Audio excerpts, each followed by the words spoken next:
Hello and welcome to all our viewers in Nigeria and around the world to Midday News on Global Television, coming to you live from the nation's capital, Abuja. I am Anthony Momodio. A quick reminder that Global Television is on DSTV channel 365 and free to air on Niconsat. We're deeply sorry for starting behind schedule due to some technical glitch. And to the news proper. The FCT Police Command has said that a herbalist identified as Ismail Usman, who tried to test himself against a gun, has sustained life-threatening injuries as his self-made bulletproof charm failed. Spokesperson of the command, SP Josephine Ade, revealed that a distress call had on November 23, 2024, disclosed that Usman, known for his unconventional methods, shot himself in the stomach with a shotgun, and was reportedly rushed to the Koba General Hospital for emergency treatment and was later transferred to Gwagwalada Specialist Hospital for further care. The police, however, conducted a thorough search of Usman's home, recovering the homemade gun and an array of charms used in his reckless experiment, stating that Usman is expected to face charges for unlawful possession of firearms and attempted suicide under Section 231 of the Penal Code Law of Northern Nigeria. The FCC Commissioner of Police, Olatunji Disu, condemned the incident, highlighting the dangers associated with illegal firearms, reiterating that the police remain committed to ensuring the safety and security of all residents.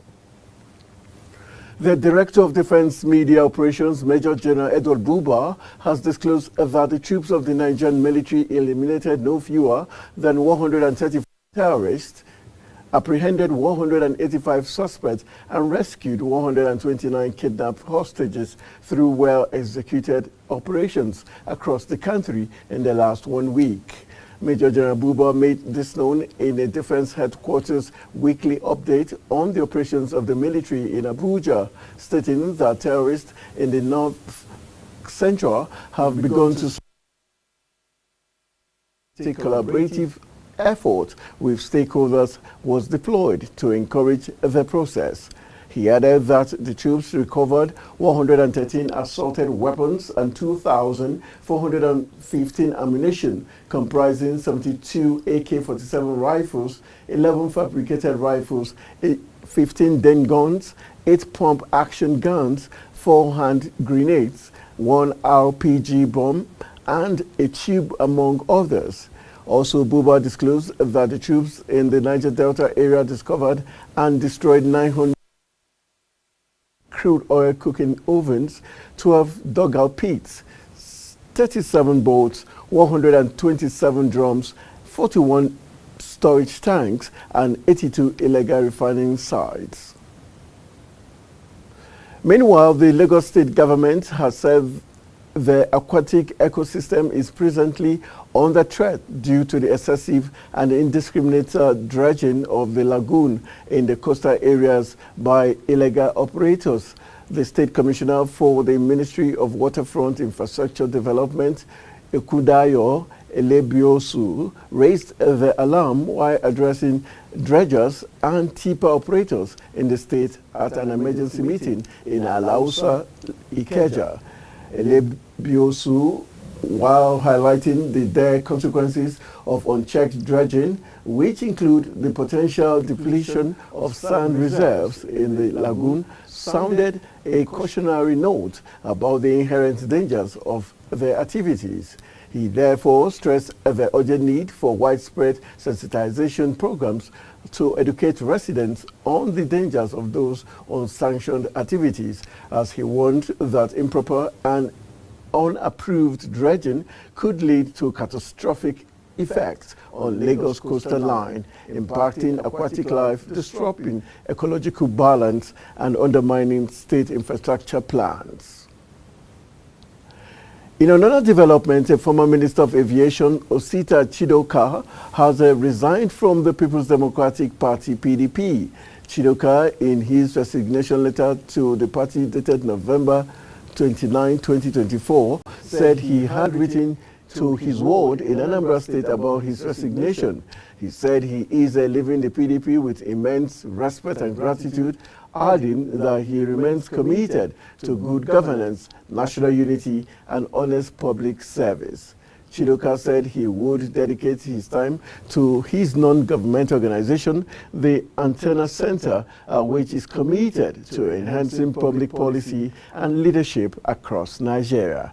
Speaking during a television interview on the September 21st, 2024, governorship election in Edo State, the former aviation minister leveled allegations against the Independent National Electoral Commission, INEC, describing as incontrovertible evidence of systematic rigging orchestrated by INEC to favor the ruling All Progressive Congress.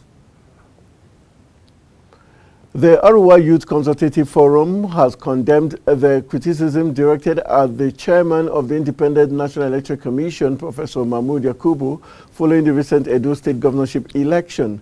The forum, in a statement signed by its President General Yerima Shetima, described the allegations as baseless and unfounded.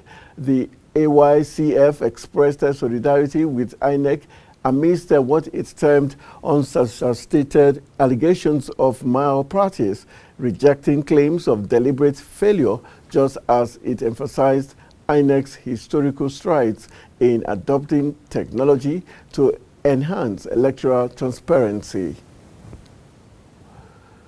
Investigative journalist Fisayo Soyombo says he was conducting an undercover investigation when he was taken into custody by the Nigerian army. Speaking in an interview, Soyombo described his experience and the challenges faced by journalists in Nigeria. He accused the Nigerian army of deliberately compromising his safety after being detained for 3 days in Port Harcourt while conducting an undercover investigation into illegal oil bunkering. He clarified that he was not arrested with oil thieves, but had approached the military personnel thinking they were there to facilitate a settlement. The Borno State Governor Babagana Zulum has rejected the tax reform bills sponsored by President Bola Tinubu's administration, saying the bills will destroy the North. The bills, which seek to put first the location of consumption as the basis for sharing value-added tax, have faced a stiff opposition, especially from the North, with stakeholders calling for its withdrawal. Speaking on the development in an interview with BBC Hausa Service, the governor expressed displeasure over how the bills enjoyed speedy and smooth passage to the current phase when other bills had spent several years to scale through. Meanwhile, a member of the House of Representatives, Abdul Samad Dasuki, has advised the presidency to make conscious efforts to convince opponents of the proposed tax reform using data that speaks to the anomalies that the proposed tax reform bills are intended to correct, as well as the benefit to be derived from the passage of such legislations. Dasuki, who represented Kebbi and Tambuwa Federal Constituency of Sokoto State and chairs the House Committee on Shipping Services, in an interview advised the presidency to make haste with caution on the bills, stating that the speed with which the government is pushing for the approval of the bill is also making a lot of Nigerians suspicious. He stressed that doing so, or making sure that such data are circulated nationwide, will help to sensitize the public and hopefully convince those opposed to the proposed laws. Governor of the Central Bank of Nigeria, Olayemi Kadaso, has pleaded with Nigerian youths not to leave the country as the bank was working on building an economy where businesses could thrive. Kadaso pleaded with the Nigerian youths while delivering his keynote address at the 59th Annual Bankers Dinner of the Chartered Institute of Bankers of Nigeria in Lagos. While acknowledging the severe impact of the reforms on Nigerians, he assured that its ongoing reforms and policies are in the best interest of everyone and geared towards economic development. And as we wrap up the news, in a bid to diversify its economy and strengthen public-private partnerships, the Imo State government has gone into partnership with John Paul Group, a multinational firm from the United Arab Emirates. The state governor, Hope Uzodinma, described the collaboration as a strategic move to boost agricultural productivity and create jobs. Under the agreement, the multinational company will manage and expand livestock production at the Acherobo, focusing on high-grade livestock processing. Additionally, a state-of-the-art fertilizer plant will be installed capable of providing 400 metric tons per day in the same premises, while a tertiary factory will also be established to further boost agricultural output. The Tertiary Education Trust Fund has announced plans to launch a groundbreaking initiative, the Special Intervention in Medical Simulation and Innovation, as part of its 2025 intervention strategy. This innovative program aims to revolutionize medical education and training in Nigeria by providing state-of-the-art simulation facilities and promoting cutting-edge research in medical innovation. Chairman of the TEDFund Board of Trustees, Aminu Bello Masari, said the move, which is part of the fund's commitment to support the government's effort to transform Nigeria's healthcare system, would, among other things, address patients' safety and quality of care.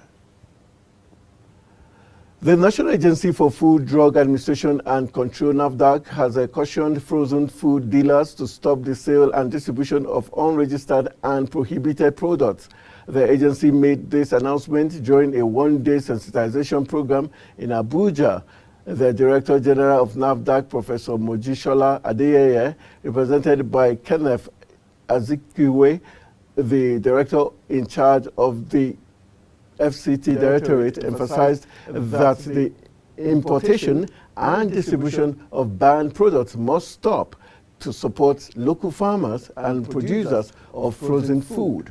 She noted that the initiative aims to safeguard public health, particularly during festive season, urging market association members to put first purchasing locally manufactured and NAFDAC-registered frozen products to ensure quality and safety for consumers.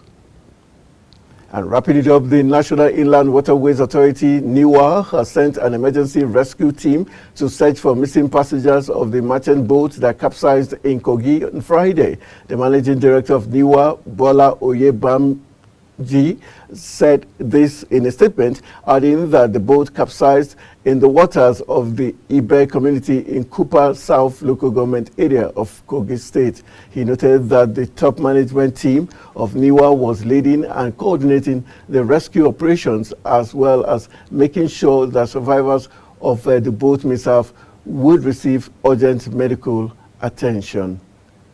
And that's how we call it a wrap on Midday News. I am Anthony Momodu. Good afternoon.